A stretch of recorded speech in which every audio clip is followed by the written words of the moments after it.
মহেশতলা থেকে আজই প্রথম প্রচার শুরু করলেন ডায়মন্ড হারবারের সিপিআইএম প্রার্থী প্রতিকুর রহমান। রবিবাসরীয় প্রচারে নামলেন ডায়মন্ড হারবারের সিপিআইএম প্রার্থী প্রতিকুর রহমান। আজই প্রচারের প্রথম দিন মহেশতলা থেকে প্রচার শুরু করলেন সিপিআইএম এর প্রার্থী প্রতিকুর রহমান। প্রথমে পুরাতন ডাকঘরে আবুল বাশার ভবন থেকে ব্যানার্জিহাট পর্যন্ত হয় পথযাত্রা, তারপর বাটা মোড় থেকে নঙ্গি মোড় হয়ে মল্লিক বাজার পর্যন্ত হয় পদযাত্রা। সিপিআইএম কর্মী সমর্থকদের ভিড় ছিল চোখে পড়ার মতো।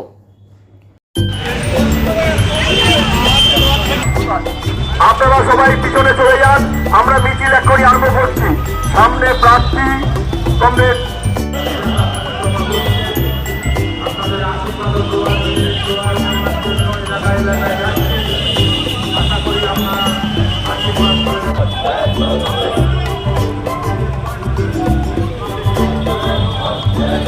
সিপিআইএম পার্টির প্রার্থী প্রতিকুর রহমান এই সময় ব্যানার্জিহাট এলাকায় পরিক্রমা করছেন। ব্যানার্জিহাট এলাকার জনগণের ভোট দিতে পেরেছে।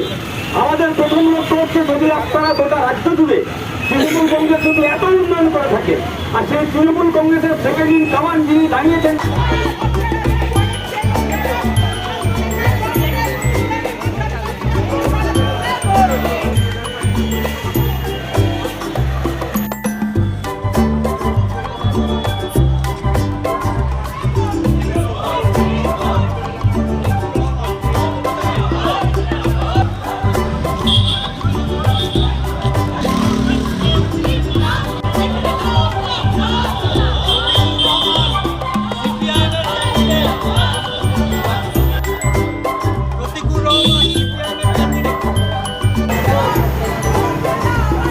একটু আসতে হাঁটো।